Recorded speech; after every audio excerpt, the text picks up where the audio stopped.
Assalamualaikum warahmatullahi wabarakatuh. Waalaikumsalam warahmatullahi wabarakatuh. Alhamdulillah, wassalatu wassalamu ala sayyidina Rasulillah, sayyidina wa maulana Muhammad ibn Abdullah wa ala alihi wa sahbihi wa mawala. La haula wa la quwwata illa billah, amma ba'd. Bapak-bapak, ibu-ibu, saudara-saudara kaum muslimin rahimakumullah. Sudah menjadi keyakinan dalam kehidupan kita bahwa segala yang ada permulaannya tentu akan ada penghabisannya. Setiap yang punya awal mesti akan punya akhir. Tidak ada keabadian dalam kehidupan dunia ini. Semuanya datang dan pergi silih berganti, berubah oleh pergeseran masa dan pertukaran waktu. Demikianlah kalau kita mau merenungi kehidupan dari alam di sekitar kita. Sejak dari kehidupan tumbuh-tumbuhan, binatang, sampai kepada kehidupan kita, makhluk bernama manusia. Lihatlah kita manusia misalnya. Dimulai sejak kita terlahir ke alam ini, keluar dari alam rahim ibu, menjadi bayi yang merah tidak berdaya, untuk kemudian berangsur meningkat menjadi anak-anak. Dari kehidupan anak-anak berubah lagi kita menjadi remaja dengan segala keceriaan dan kelincahannya, dan dari masa remaja naik lagi kita memasuki usia dewasa, untuk kemudian berangsur memasuki hari tua. Lalu setelah kita memasuki hari tua, sehari, seminggu, sebulan, setahun, sampailah kita kepada batas waktu yang telah ditentukan oleh Allah, yang dinamakan ajal, dan bertemulah kita dengan yang disebut maut. Ini merupakan kepastian dalam kehidupan. Kalau saja kita mau merenung perubahan-perubahan yang terjadi pada diri kita, seharusnya membuat kita insaf dan sadar. Di kala remaja kita begitu lincah, punya rambut yang hitam ikal berderai, punya lesung di pipi, punya senyum yang indah menawan setiap orang yang melihat, punya kulit yang kencang dan bersih. Manakala kita memasuki hari tua, perubahan frontal pun terjadi. Kulit mulai jadi keriput, rambut yang tadinya hitam ikal berderai mulai memutih, nikmat berkurang, gigi yang tadinya utuh dan sanggup mengunyah apa saja, satu demi satu permisi meninggalkan kita. Sangat boleh jadi, dikala remaja kita senyum semua orang terpikat. Dikala hari tua dengan kulit yang keriput dan gigi yang tidak ada lagi, manakala kita senyum, mungkin orang bakal lari dari sekitar kita. Kemana keindahan yang tadinya begitu menawan? Kemana senyum lesung pipit yang tadinya menarik perhatian orang? Pergi meninggalkan kita, berubah oleh pergeseran masa dan pertukaran waktu. Nah, bila maut datang menjemput kita, selesailah kehidupan sampai di situ? Ternyata belum. Kalau lahir merupakan perpindahan hidup dari alam rahim ke alam dunia, maka mati hakikatnya merupakan perpindahan hidup dari alam dunia ini ke alam kehidupan yang berikutnya yang dinamakan dengan alam barzah. Andai kata hidup cuma sekali, secara moral kita sanggup berkata, alangkah tidak adilnya Tuhan. Kenapa? Dalam kehidupan ini kan aneka ragam terjadi. Ada orang yang zalim, ada orang yang dizolimi. Ada orang yang membunuh, ada orang yang terbunuh. Ada orang yang kaya, ada orang yang miskin. Ada orang yang jujur, ada orang yang menghalalkan segala cara. Sehingga banyak ketidakadilan yang terlepas daripada pengadilan dunia. Lalu orang pun bilang, di dunia ini katanya banyak pengadilan tapi sulit keadilan. Di dunia ini mudah mencari pengadilan tapi sulit untuk mencari ketidakadilan. Andai kata hidup cuma sekali, tidak akan ada hidup sesudah hidup yang sekarang ini. Bagaimanakah nasib mereka yang lepas dari pengadilan dunia ini? Alangkah tidak adilnya Allah, andai kata tidak ada kehidupan sesudah hidup yang sekarang. Tentulah akan terjadi di mana orang menghalalkan segala macam cara untuk mencapai tujuan. Yang penting kan saya kaya, yang penting kan saya punya jabatan dan kedudukan tinggi. Kalau perlu jilat atas, jilat atas. Kalau perlu sikut kiri kanan, sikut kiri kanan. Kalau perlu injak bawah, injak yang bawah. Ini prinsip daripada orang-orang komunis. Dan pantas karena mereka tidak percaya kepada kiamat. Pantas karena mereka tidak percaya akan adanya kehidupan sesudah hidup yang sekarang ini. Maka saya menghimbau kepada seluruhnya, kita sudah kadung menyepakati negara ini berdasarkan Pancasila. Kita sudah kadung konsensus bahwa PKI dengan seluruh ajarannya tidak punya hak hidup di bumi Pancasila yang kita cintai ini. Maka salah satu ajaran PKI tujuan menghalalkan cara. Kita orang Indonesia yang berbudi pekerti luhur, yang punya nilai budaya tinggi, janganlah sampai mencaci PKI, membubarkan PKI, mengutukkan PKI, tapi dalam kehidupan sehari-hari prakteknya prinsip komunis kita pakai. Apa itu? Tujuan menghalalkan cara. Asal sudah tujuan tercapai, cara apapun saja halal. Itu pandangan hidup orang yang tidak percaya kepada adanya hari akhirat. Sebagai muslim yang yakin akhirat ada, kiamat pasti akan datang. Hidup tidak cuma sekali. Maka kalau kita zalim, kalau kita berbuat aniaya, kalau kita melakukan korupsi, kalau kita merugikan orang lain, boleh jadi kita terlepas daripada pengadilan dunia. Tapi ingatlah, kita tidak akan pernah lepas dari pengadilan Allah.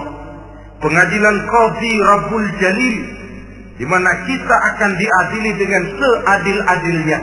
Dan tidak satu perbuatan yang bersifat salah, yang bagaimanapun kecilnya, yang akan lepas dari pengadilan di akhirat itu nanti.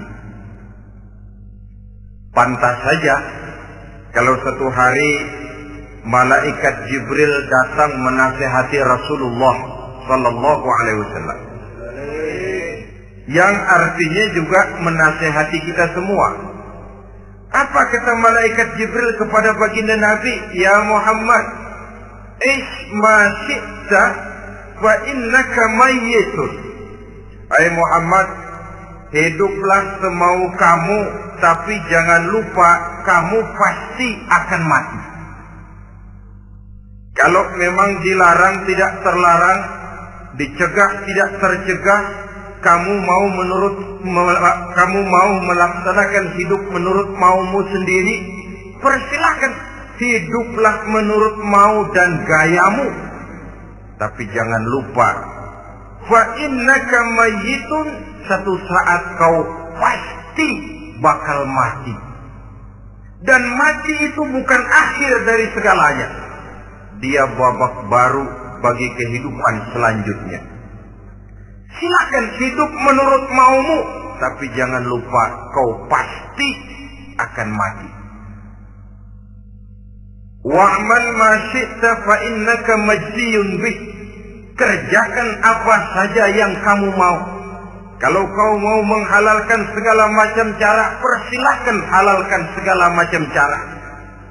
Tapi jangan lupa kau akan mendapat balasan dari seluruh amal perbuatanmu. Wa ahbib ma syi'ta fa innaka mufariquhu. Dan cintailah apa saja yang mau kau cintai.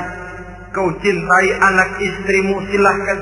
Kau cintai harta bendamu, tafadhal. Kau cintai tanah airmu, kau cintai pangkat dan jabatanmu, persilahkan. Tapi jangan lupa, fa innaka mufariquhu. Kau pasti akan berpisah dan akan meninggalkan segala yang kau cintai itu. Apa artinya ini buat kita? Ternyata sesudah maut datang menjemput kita, ada kehidupan sesudah hidup yang sekarang ini. Ini yang mendorong kita untuk dalam kehidupan di dunia ini tidak melakukan prinsip saenake dhewe, semaunya sendiri saja, asal perut kenyang, asal pangkat tinggi, asal harta dapat. Masa bodoh dengan merugikan orang lain, masa bodoh dengan menipu orang lain. Iku jenenge saenake dhewe. Muslim tidak diajarkan. Ingat manusia, setelah kau mati, setelah kiamat datang, kau akan dibangkitkan, kau akan dimintakan pertanggungan jawab tentang kehidupan yang sekarang ini. Saudara hadirin, oleh sebab itu kalau kita bicara soal kiamat, soal akhirat, ini memang masalah yang gaib, yang sepenuhnya tidak bisa dicernakan dengan kemampuan penalaran intelektual. Dasar di dalam membicarakan ini tidak lain adalah iman kita kepada Allah Subhanahu wa ta'ala. Bukan cuma zaman sekarang, dari zamannya Nabi. Orang itu kalau sudah bicara kiamat, bicara akhirat, ada yang ragu-ragu, ada yang menolak sama sekali. Bukan dari zaman sekarang, dari zaman dulu. Pernah kok satu saat Rasulullah itu dakwah menceritakan, saudara-saudara, akan terjadi kiamat di mana Allah akan membangkitkan manusia dari kuburnya untuk memintakan pertanggungan jawab. Ini dalam dakwahnya Nabi pidato macam itu. Apa reaksi orang? Yang beriman ya mantap, tapi yang tidak beriman, bajingan-bajingan Quraisy ini, mereka bertepuk tangan, mengejek, mencaci. Malahan ini yang luar biasa, ada dua orang kafir namanya Ubay bin Ka'ab dan Al-As bin Wa'il. Mendengar pidato macam ini, mereka buru-buru pulang ke rumah. Ngapain? Ngambil pacul. Lalu berangkat nyari kuburan tua. Dia gali itu kuburan. Tulang-tulangnya diangkut, dibawa ke depan Nabi. Ya Muhammad, tulang-tulang yang udah hancur begini, siapa yang bisa ngidupin lagi? Yang macam-macam aja kamu Muhammad. Enggak rasional, enggak masuk akal. Allah menjawab. Apa kata Allah? وَضَرَبَ لَنَا مَثَلًا وَنَسِيَ خَلْقَهُ قَالَ مَنْ يُحْيِي الْعِظَامَ وَهِيَ رَمِيمٌ قُلْ يُحْيِيهَا الَّذِي أَنْشَأَهَا أَوَّلَ مَرَّةٍ وَهُوَ بِكُلِّ خَلْقٍ عَلِيمٌ. Mereka memberikan perumpamaan kepada kami, kata Allah. Mereka melupakan asal kejadiannya. Mereka bertanya, siapa yang sanggup menghidupkan tulang belulang yang sudah hancur kayak begini? Qul yuhyiha alladhi ansaha awwala marra. Katakan kepada mereka Muhammad, yang akan menghidupkannya adalah Dia yang telah menciptakannya pertama kali dulu. Kalau Dia sanggup menciptakan, Dia tentu lebih sanggup lagi untuk mengembalikan reproduksi ciptaan itu sebagaimana semula. Yang paling kasihan yang ragu-ragu, akhirat itu ada apa enggak sih? Kiamat itu ada apa enggak sih? Lantaran ragu-ragu, terombang-ambing dia antara harapan dan putus asa, antara kenyataan dan idealisme. Ada yang buta sama sekali 100% terhadap keadaan-keadaan sesudah mati. Perhatian mereka hanya tercurah kepada kehidupan sebelum mati. Yang mereka perhatikan siang dan malam tidak lebih daripada urusan perut. Pergi pagi, pulang sore, peras keringat, banting tulang. Cuma soal makan, soal minum, soal pakaian, soal kendaraan, soal rumah tangga, soal anak, soal istri. Yang mereka pentingkan hanya soal-soal politik misalnya, ekonomi, pembangunan dan industri. Untuk soal-soal kayak begitu, bias betul. Habis seluruh waktu untuk memikirkan, meningkatkan kebudayaan, politik, sosial, ekonomi. Kadang-kadang kurang tidur, kurang istirahat, berkeliaran ke sana kemari ke tempat yang jauh-jauh. Sampai kadang-kadang terkena stres, penyakit darah tinggi, ginjal, lever, untuk memikirkan hal-hal yang semata-mata karena dunia saja.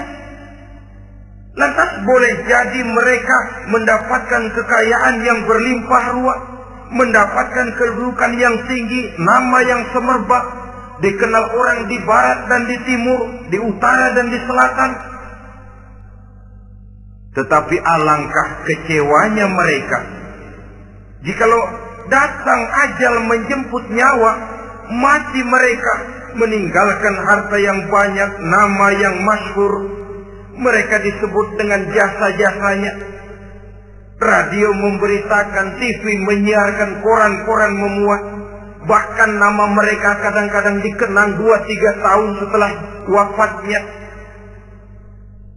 Tetapi dalam pada itu, roh mereka merintih, mengeluh, menderita, karena dilemparkan oleh Allah ke tempat-tempat yang kotor.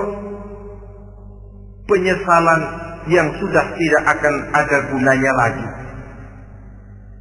Saudara-saudara kaum muslimin rahimakumullah. Oleh karena itu, kehidupan akhirat bukanlah dongeng dan takhayul, bukan khurafat dan khayalan. Kehidupan akhirat, hari kiamat adalah kebenaran dan kepastian.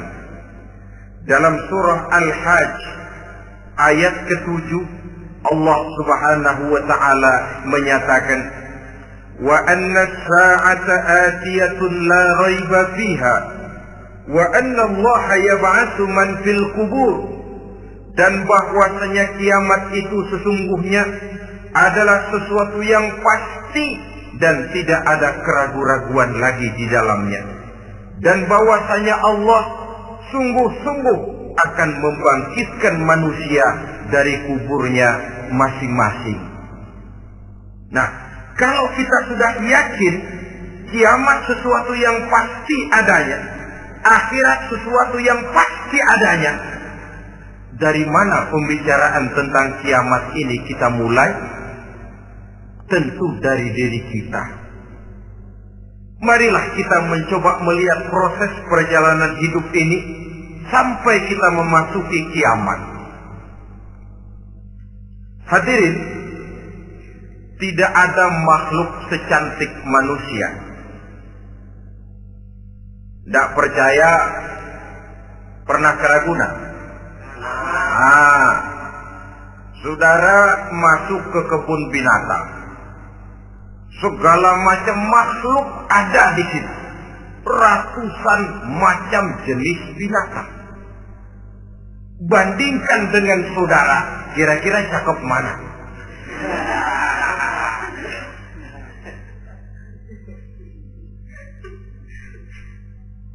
Dari seluruh makhluk yang diciptakan Allah itu, manusia fi ahsani taqwim, dalam bentuk yang paling sempurna, sejak susunan biologis sampai kemampuan berpikir.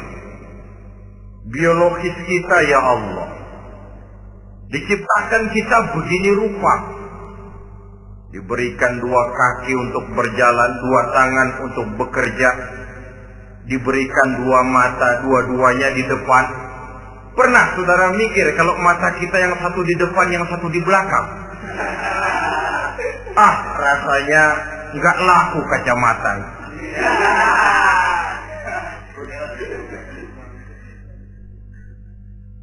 Diberikan hidung dengan 2 lubang.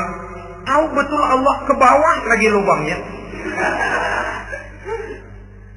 Coba pikir kalau lubang hidung kita menghadap ke atas. Aduh, kalau musim hujan repot jagain hidung. Laqad khalaqnal insana fi ahsani taqwim. Sungguh telah kami ciptakan manusia dalam bentuk kejadian yang paling sempurna ketimbang makhluk-makhluk Allah lainnya. Nah, kesempurnaan manusia ini oleh karena hidupnya terdiri dari 2 unsur pokok. Pertama unsur jasmani dan kedua unsur rohani. Jasad dan roh. Jasad yang terlihat sekarang ini, potongan saudara yang ngejedok di depan saya ini jasad saudara. Ini yang berasal dari saripati makanan yang dimakan oleh bapak ibu kita. Lalu hasil kerjasama yang baik antara ibu dengan bapak, terwujudlah kita. Kalimat langsungnya, jasad ini berasal dari tanah yang tadi berubah dari bayi, remaja, dewasa, meningkat hari tua. Yang berubah itu jasmani kita. Kenapa? Karena jasmani itu materi, benda, daya tahannya terbatas. Dia berubah oleh pergeseran masa dan pertukaran waktu. Apa ada orang makin tua makin cakep? Jasmani oleh karena dia materi, dia berubah oleh pergeseran masa dan pertukaran waktu. Nah, yang menyebabkan jasmani itu bergerak karena ada roh di dalamnya. Ini yang menyebabkan kehidupan. Ini yang menjadi sumber kehidupan, pusat kesadaran dan pengertian dalam kehidupan manusia. Tanpa roh dalam diri kita, maka jasad kita pernah lihat orang mati. Itu kalau orang mati, coba perhatikan. Apanya yang kurang? Kupingnya masih ada, tapi sudah tidak sanggup mendengar. Matanya masih lengkap, tapi tidak mampu melihat. Jangankan melihat, terbuka saja tidak. Mulutnya masih ada, tapi sudah tidak bicara lagi. Telinganya cukup, tapi tidak sanggup mendengar. Kakinya lengkap, tapi tidak mampu lagi berjalan. Apa penyebabnya itu? Ternyata jasmani kita, jasad ini, manakala sudah ditinggalkan oleh roh, dia tidak akan bisa berdaya apa-apa. Tidak mampu berjalan, tidak pula berbuat, tidak pula bekerja apapun saja.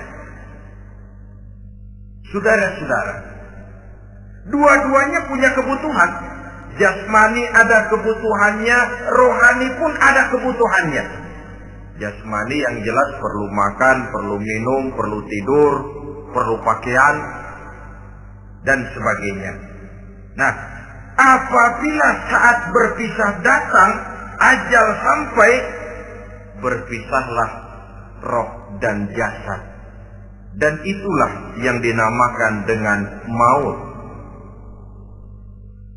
Jadi apa sih mati itu? Mati adalah berpisahnya roh dengan jasad. Sebab itu Islam sangat menganjurkan kita untuk banyak-banyak mengingat mati. Bagaimana caranya mengingat mati? Pertama, mati itu kan pasti. Kira-kira yang hadir di sini ada yang nggak mati nggak kira-kira? Semuanya bakal mati kan? Berani? Sekarang mau? Saudara, sebenarnya kalau kita merenung lebih jauh, orang itu tidak perlu takut mati. Walaupun tidak boleh terlalu berani menghadapi mati.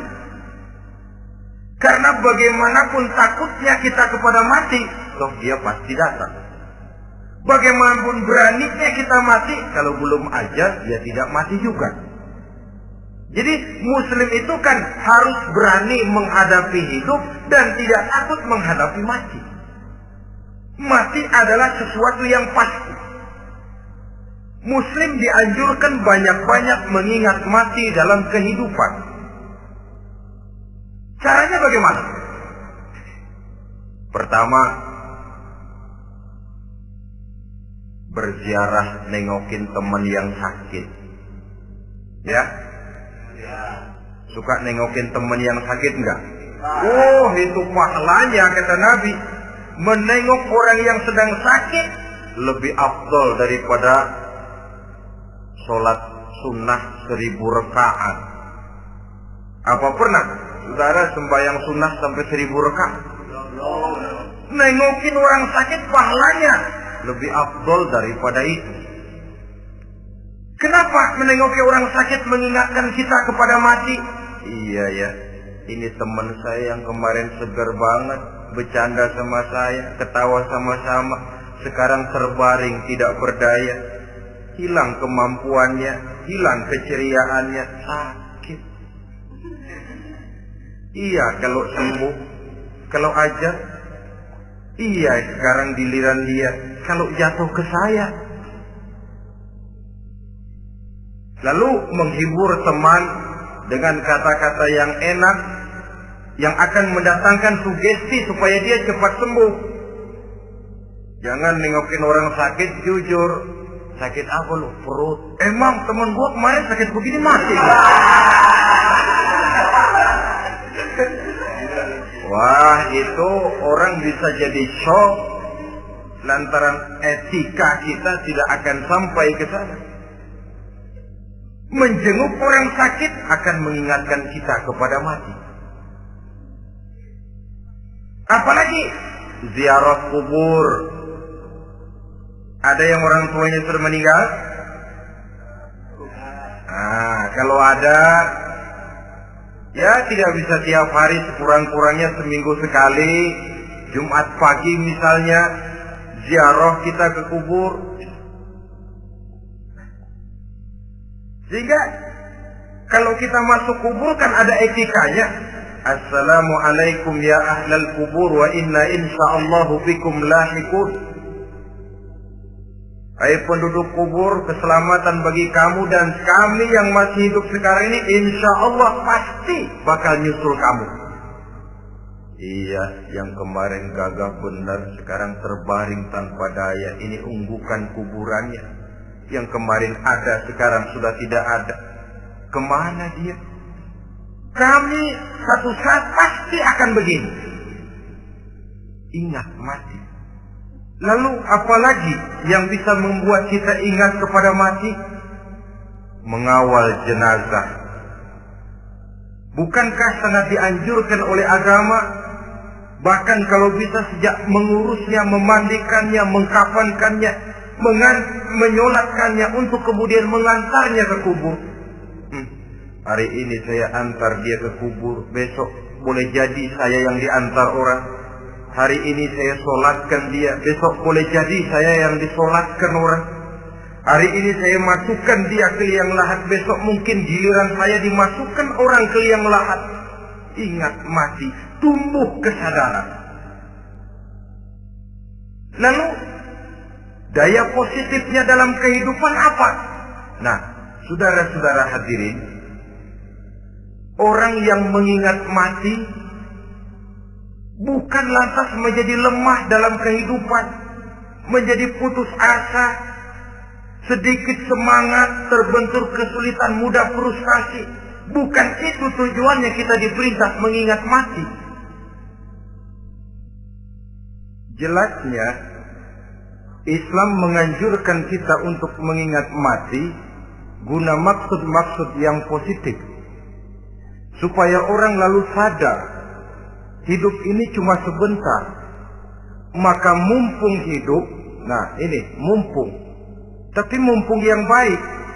Mumpung hidup, maka hidup yang singkat ini harus saya pergunakan dengan sebaik-baiknya, melakukan kebajikan yang sebanyak-banyaknya, menjauhkan rasa malas, menunggu keajaiban yang datang dari langit, berleha-leha, bermain-main, sementara maut kalau dia datang tidak pernah main-main.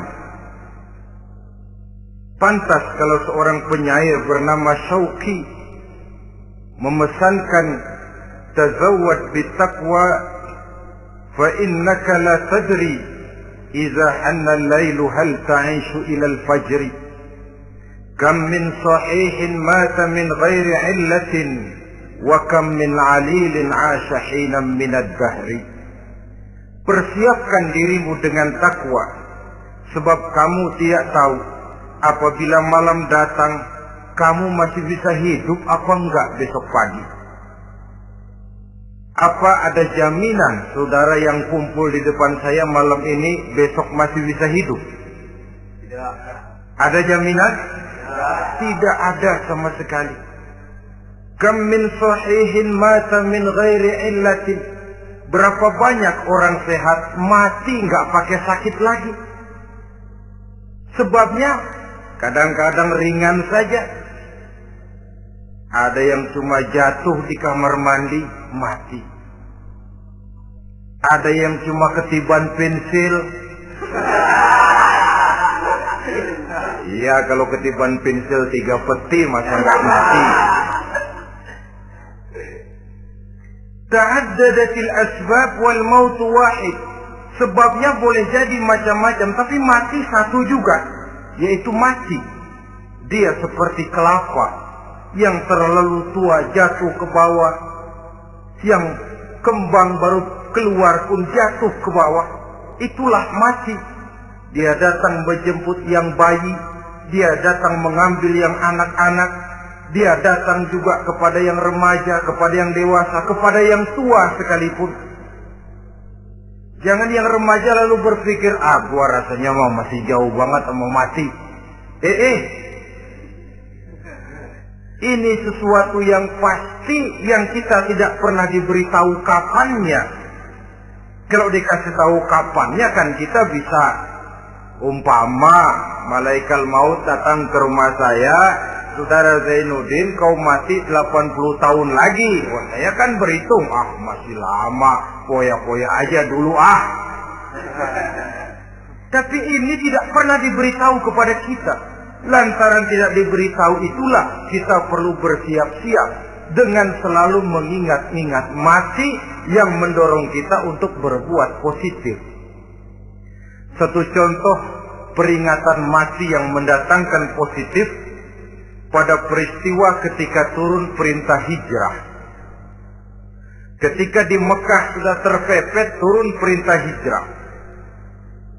Ini sahabat yang berangkat hijrah, jangan dikira semua bulat hati. Ada yang mikir, kalau saya hijrah berangkat dari Mekah ke Madinah, nanti di tengah jalan dicegat oleh kafir Quraisy lalu dibunuh, mati saya. Takut mati. Allah peringatkan, kullu nafsin dha'iqatul maut. Kamu disuruh hijrah saja takut mati, padahal kamu tahu semua yang hidup bakalan mati. Diam saja di Mekah mati, hijrah ke Madinah pun akan mati. Mendengar ayat ini, Sayyidina Umar bin Khattab seperti dibakar semangatnya. Kalau sebagian sahabat hijrah sembunyi-sembunyi, beliau mau hijrah itu malah bajingan Quraisy dikumpulkan dekat Ka'bah. Pidato, ya ma'syara Quraisy, dedengkot Quraisy, dengerin. Besok pagi yang namanya Umar bin Khattab mau hijrah dari Makkah ke Madinah. Siapa yang kepengen kepalanya berpisah dengan badannya, persilahkan cegat Umar di jalanan. Besok dengan tenang dia berangkat hijrah, gak ada yang berani nyegat. Tuh Quraisy juga barangkali mikir, gua ngapain nyegat penyakit. Begitu ingat mati, timbul semangat juang, timbul semangat berbuat. Ini ingat mati yang positif, bukan yang melemahkan semangat. Dah jangan kerja rajin-rajin dah, lu bakalan mati. Ini ingat mati yang salah pasang. Ingat mati seharusnya mendorong manusia untuk berbuat lebih tekun. Allah memberikan peringatan, Qul innal mauta allazi tafiruna minhu fa innahum mulaqikum. Katakan, maut yang kamu akan melarikan diri daripadanya, yang kamu takuti benar dia pasti akan datang menjemput kamu. Saudara-saudara hadirin yang saya hormati, datangnya memang tidak kita harapkan yang namanya maut. Tapi sekali dia datang, tidak ada pintu tempat kita lari. Dia memang tidak pernah kita undang. Tapi sekali dia datang, mengetok pintu, kekuatan apa yang bisa menolak? Dia sebuah tanda seru dalam kehidupan. Apa yang menyebabkan orang takut mati? Pertama barangkali karena dia tidak tahu bagaimana kehidupan sesudah mati. Alam kubur gelap, alam akhirat gelap. Sehingga dia bingung, lantaran bingung lalu jadi takut. Yang kedua boleh jadi oleh bayangan-bayangan dosa yang pernah dia kerjakan di dunia ini. Kerjanya cuma menumpuk dosa. Dia gembira, bahagia, tertawa di atas tumpukan dosanya. Merasa segan berpisah dengan seluruh kehidupan ini. Sehingga boleh jadi maut adalah sesuatu yang ditakutkannya benar dalam kehidupan. Tapi bagaimanapun takutnya, tidak ada tempat lari dari dia. Dalam ayat lain Allah jelaskan, Aynama takunu yudrikumul mautu walau kuntum fi burujim musayyada. Di mana saja kamu berada, dalam benteng yang paling tangguh sekalipun, maut pasti akan datang menjemput kamu. Nah, bagaimana caranya maut datang menjemput kita? Bila datang dia, sang malaikat pencabut nyawa, malaikat Israel namanya, hendak mengambil ruh kita. Dalam suasana macam begitu, di akhir kehidupan dunia, dalam berhadapan dengan sakaratul maut, terbagilah manusia dalam dua bagian besar. Pertama, yang menghadapi sakaratul maut itu dengan husnul khatimah, baik di akhirnya, sehingga pada saat ruhnya berpisah dengan jasadnya, kelihatan dia seperti senyum, mukanya cerah, Bahkan sebelum itu boleh jadi dia sempat meninggalkan pesan-pesan yang baik. Ada yang sempat azan, ada yang sempat baca Quran. Pernah kan nemui orang yang mau mati seperti itu? Yang sempat azan, yang sempat baca Quran, yang sempat meninggalkan wasiat-wasiat yang baik. Sebab apa? Malaikat maut datang menjemput mereka juga dengan baik-baik. Dicabut ruhnya perlahan-lahan, tapi sungguh pun perlahan-lahan. Pedihnya, sakitnya tetap tiada tara. Rasulullah Sallallahu Alaihi Wasallam, dikala beliau hendak berhadapan dengan sakaratul maut, diceritakan mencelupkan tangannya ke dalam gelas berisi air, lalu mengusapkannya ke muka beliau seraya berdoa, "Ya Allah, mudahkan saya dalam menghadapi sekarat ini." Beliau juga yang mengatakan bahwa sakitnya sakaratul maut sama dengan 300 kali bacokan pedang. Sehingga kita diajarkan doa, di antara doa selamat itu kan ada Allahumma hawwin alaina fi sakaratil. Ya Allah, mudahkan saya di dalam menghadapi sakaratul maut itu. Ketika ruh ini keluar dari jasad, mata masih mengikuti ruh itu. Jika kadang-kadang ada yang matanya terbelalak dan tidak sempat ditutup, terbuka terus, mengikuti ruh itu keluar dari jasadnya. Adapun golongan kedua, manusia yang ketika berhadapan dengan sakaratul maut mendapatkan su'ul khatimah, jelek di penghabisannya. Sekaratnya sudah setengah mati, lalu jelek juga di akhirnya, mati dalam keadaan yang tidak baik, tidak terpuji. Ada yang lagi megang kartu, mati. Ada yang lagi di tempat ngadu ayam, mati. Ada yang lagi di tempat pelacuran, mati. Ada yang lagi megang botol minuman keras, mati. Nih barangkali malaikat maut gemes banget nariknya, lu bajingan, lu tarik terus. Mati su'ul khatimah. Makanya bagus itu. Kadang-kadang di majelis-majelis taklim kan sering dibaca, Ya Allah biha, Ya Allah biha, Ya Allah bihusnil khatimah. Kan ada itu? Ada enggak? Saudara hadirin, mohon agar oleh Allah kita diberikan husnul khatimah, baik di saat ruh akan berpisah dengan jasad. Ini sesuatu yang pasti. Sang malaikat maut datang menjemput nyawa. Setelah ruh berpisah dari badan, maka tinggallah sang badan, ditangisi oleh semua yang kita tinggalkan. Sehingga kepada putrinya Fatimah, ketika malaikat maut datang hendak menjemput baginda Nabi, beliau berkata kepada anaknya, Fatimah, kamu tahu siapa yang datang?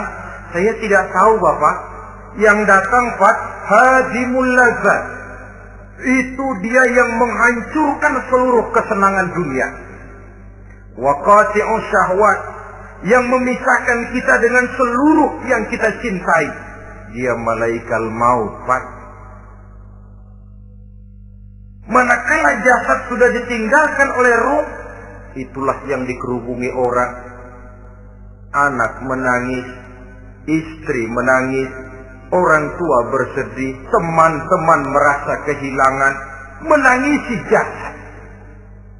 Diuruslah jasad kita, dimandikan sebagaimana mestinya, dikafankan dengan kain putih 3 lembar, itu yang hendak kita bawa kembali ke tempat asal kita.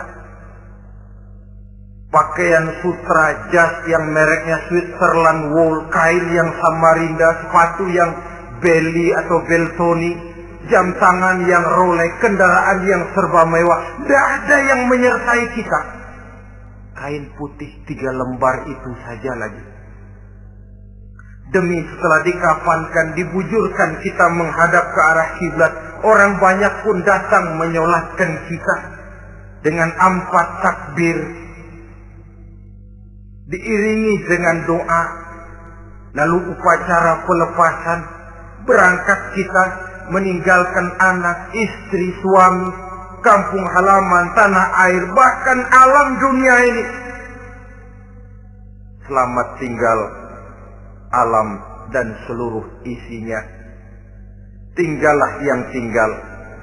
Saya akan kembali ke tempat asal dari mana saya datang, untuk kembali mempertanggungjawabkan seluruh perbuatan saya dalam kehidupan ini. Manakala upacara pelepasan selesailah sudah, dimasukkan kita ke keranda jenazah, digotong orang, Bismillah wa ala millati Rasulillah, dibawa ke tempat peristirahatan terakhir katanya. Padahal dulu kalau mau kita istirahat, ke villa lah kita, ke Bali lah kita, ke Hong Kong lah kita, ke tempat-tempat tamasya yang indah. Oh, rupanya akan sampai juga perjalanan menuju tempat peristirahatan terakhir, yang luasnya tidak akan lebih dari 2 kali 1 meter. Diusung orang kita, diantarkan orang banyak. Manakala sampai ke atas yang lahat, pengusung jenazah dibuka, diturunkan kita ke liang lahat, dibaringkan. Gumpalan tanah akan jadi bantal kita. Muka dibuka, dihadapkan ke arah kiblat. Setelah itu ditutup liang lahat kita dengan kayu. Masih belum kurang, diuruk dengan tanah. Yang menguruk orang-orang yang tadinya mencintai kita, menyayangi kita. Tapi ketika jasad sudah ditinggalkan ruh, habis rupanya cintanya. Coba jasad kalau sudah ditinggalkan ruh, 3 hari aja di rumah serem. Ya mayit, siapa yang betah nemenin mayit?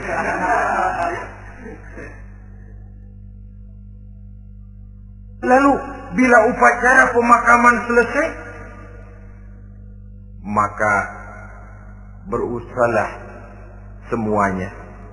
Para pengantar akan kembali ke rumahnya masing-masing. Maka masuk kita ke alam kehidupan, yaitu yang disebut alam barzakh atau alam kubur. Apa selesai hidup sampai di situ? Tidak. Hanya beberapa langkah setelah yang mengantar kita pulang, diriwayatkan dalam hadis Bukhari dan Muslim, bila seseorang sudah diletakkan di kuburnya, lalu yang mengantar kembali pulang, maka roh si mayit akan dapat mendengar bunyi terompah orang yang pulang itu. Bunyi terompahnya terdengar. Datang 2 malaikat menanyakan dia dengan pertanyaan-pertanyaan yang kalau bisa dijawab dengan betul, 2 malaikat yang bernama Munkar Nakir akan bilang, jawabanmu betul, tenanglah kau di sini, naumatal arus, tidurlah kau di sini seperti tidurnya pengantin. Orang yang baik-baik di alam kuburnya akan mendapat nikmat kubur. Sehingga masa penantian yang lama, jangan lupa, kita masuk ke kubur itu kan menunggu sampai datangnya hari kiamat. Jadi kalau kiamat umpama masih 1000 tahun lagi, ya 1000 tahun kita menunggu. Orang yang baik-baik penantian di alam kubur, kata malaikat, naumatal arus, tidurlah kamu seperti tidurnya pengantin. Bagaimana sih tidurnya pengantin? Enggak berasa. Iya, kata anak sekarang, endah aja udah. Begitu mendusin pagi, kata lakinya, malam sebentar bener ya Neng. Sebentar betul katanya malam. Ya tentu saja tidak terasa. Kenapa? Dia tidak pernah memikirkan waktu. Terbawa oleh kenikmatan dan kelezatan yang dirasakannya dalam kehidupan. Tapi orang kafir, orang yang dosanya bertumpuk, tidak sanggup menjawab pertanyaan dua orang malaikat, maka dia akan mendapat azab di alam kuburnya terus menerus siang dan malam sampai datangnya hari kiamat. Ibarat maling ayam ketangkep, belum masuk pengadilan udah dikebugin duluan. Kan begitu kan? Ada maling ayam nggak di sini? Nah, itu yang nyaut tadi pengalaman itu. Di sidang belum divonis, belum digebukin babak belur. Saudara hadirin, maka alam kubur bisa merupakan raudhatun min riyadil jannah. Taman di antara taman-taman surga pun juga bisa merupakan hufratun min hufarin niran, menjadi liang daripada neraka. Ada lagi riwayat yang dari Imam Muslim yang diperoleh dari Zaid bin Sabit. Zaid bin Sabit cerita, satu hari kami bersama Rasulullah sallallahu alaihi wasallam berada dalam kebun kepunyaan Bani Najjar. Rasulullah sedang duduk di atas keledai. Tiba-tiba entah bagaimana itu keledai terkejut, kaget, berontak, hampir Rasulullah jatuh. Rasulullah kemudian bertanya, rupanya di kebun itu ada kuburan tua, 5 atau 4 kuburan.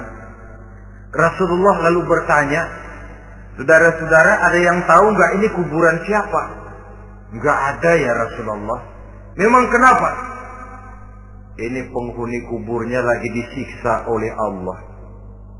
Andai kata boleh saya mohon kepada Allah supaya kamu dengar seperti yang saya dengar, andai kata saja kamu kuat mendengarnya, saya pasti akan berdoa. Tapi sayang, saya yakin kamu pasti tidak akan kuat mendengar mereka mendapat azab di kuburnya. Hadis sahih riwayat Imam Muslim dari Zaid bin Sabit. Kehidupan di alam barzakh. Pak, iya kalau yang matinya dikuburin. Lah kalau yang matinya diceburin ke laut, dibakar, di medan perang hilang nggak ketahuan kemana jenazahnya. Saudara, hilang kek, dikubur kek, di dalam lautan direndam kek, itu kan cuma logika kita. Menurut Allah tidak ada perbedaan orang mati dikubur di dasar lautan atau dibakar sampai jadi abu, atau gugur di medan perang tidak ketemu jenazahnya, entah mereka tetap masuk ke alam barzakh namanya. Jasad boleh hancur, tapi roh sebagai sumber kehidupan, pusat kesadaran dan pengertian, dia tetap ada, mengalami kebahagiaan dan kegembiraan, atau mengalami kepedihan dan penderitaan, bergantung kepada amalan yang kita lakukan dalam kehidupan di dunia ini. Maka dalam Yasin tadi kan jelas, qul yuhyiha alladzi ansha'aha awwala marrah, yang menghidupkan mereka yang dikubur di dasar lautan, mereka yang dibakar sampai jadi abu, yang akan menghidupkan ialah Allah yang menciptakan mereka dulu pertama kalinya. Jadi kalau sudah ada aslinya, ya tentu tidak perlu contoh lagi, akan sangat mudah membuatnya. Orang tua kita, keluarga kita yang sudah berpulang, mereka di alam barzakh sekarang ini bisa mendapat nikmat kubur, bisa mendapat azab kubur. Bergantung amalan mereka dalam kehidupan di dunia ini. Dalam Musnad Imam Ahmad dan Sahih Abi Hatim malah ada tambahan riwayat. Orang yang banyak kebajikannya di dunia, amalannya akan datang menemani dia. Sholatnya dekat kepalanya, puasa sebelah kanan, zakat sebelah kiri. Menghibur dia. Malahan dikatakan berbentuk orang yang cantik menemani dia di alam kuburnya. Aneh dia tanya, man anta lam ara fid dunya ajmal minka. Siapa kamu? Di dunia ini belum pernah saya melihat orang secantik kamu. Dia jawab, ana amaluka sholeh. Saya adalah amalmu yang soleh yang kau kerjakan waktu di dunia. Saya sekarang diperintahkan untuk menemani kamu di sini. Alhamdulillah. Sedangkan amalnya yang jahat akan datang dalam bentuk yang menyeramkan menemani dia di sana. Bayangin deh, di kuburan ditemenin yang serem-serem. Sama juga di dunia. Di dunia, kalau kita di tempat gelap ditemenin orang cakep, enak nggak? Wah, pengalaman. Tapi coba bayangin, sudah tempatnya gelap, yang nemenin jelek nggak ketulungan, gerah kita. Nah, saudara hadirin yang saya hormati, lalu bagaimana tempat arwah-arwah yang sudah kembali menghadap Allah yang disebut mustaqarrul arwah itu? Macam-macam tingkatannya sesuai dengan profesi dan amalannya waktu di dunia. Ada roh-roh itu yang setelah pisah dengan jasad, artinya mati, ditempatkan di tempat yang disebut a'la iliyin, tempat yang tertinggi. Siapa ini? Arwahnya para nabi dan para rasul. Ini fi a'la iliyin, di tempat yang tertinggi. Arwahnya para nabi, arwahnya para rasul. Dan karena kita bukan nabi, bukan rasul, ya jangan mimpi dapat tempat fi a'la iliyin, kecuali kalau Allah menghendaki. Itu hak prerogatif Allah. Tapi kan tidak adil kalau Allah melakukan itu. Ini kelompok roh-roh yang masuk golongan fifth. Wah, the first class. Para nabi, para rasul. Lalu ada pula roh-roh itu yang setelah pisah dengan jasadnya diumpamakan seperti burung-burung hijau yang berterbangan di perkebun-kebunan surga. Roh siapa mereka ini? Rohnya para syuhada, orang-orang yang mati syahid gugur membela agama. Nah, ini bedanya orang mati syahid dengan pahlawan, ya. Apa bedanya syuhada dengan pahlawan? Kalau syuhada, orang yang gugur membela agama, niatnya karena Allah, mati syahid. Kalau pahlawan, orang yang gugur membela negara, orang yang dianggap berjasa kepada pemerintah. Klimaksnya, kalau orang mati syahid, jelas surga. Tapi pahlawan, belum tentu surga. Kenapa? Bergantung kepada negara macam apa yang dibelanya dan pemerintah model mana yang dibelanya. Di negara-negara komunis misalnya, banyak nggak pahlawan? Dengan sekian tanda jasa yang mati di medan perang dan sebagainya. Kira-kira pahlawan komunis masuk surga nggak? Ya, kalau pahlawan komunis masuk surga, kita nggak kebagian kapling di surga barangkali. Inilah bedanya pahlawan dengan orang mati syahid. Kemudian ada pula roh itu yang tertahan di pintu surga. Tertahan di pintu surga. Ini seperti tadi, orang yang mati syahid, tapi masih ada kaitan di dunia. Rasulullah pernah ditanya orang, ya Rasul, kalau saya maju ke medan perang bela agama, mati syahid, apa saya masuk surga? Iya, masuk surga. Kecuali kata Nabi, kalau masih punya utang. Nah, tertahan di pintu surga. Ada pula roh itu yang tertahan di alam kuburnya. Ini umumnya seperti tadi itu. Ada mempunyai dosa, mempunyai kesalahan, sehingga merasakan azab kubur. Ada juga roh itu yang tertahan di permukaan bumi. Mereka yang dalam hidup selalu menumpuk dosa-dosa yang besar, meninggal sebelum keburu untuk bertaubat. Saudara hadirin yang saya hormati, inilah yang kita khawatirkan.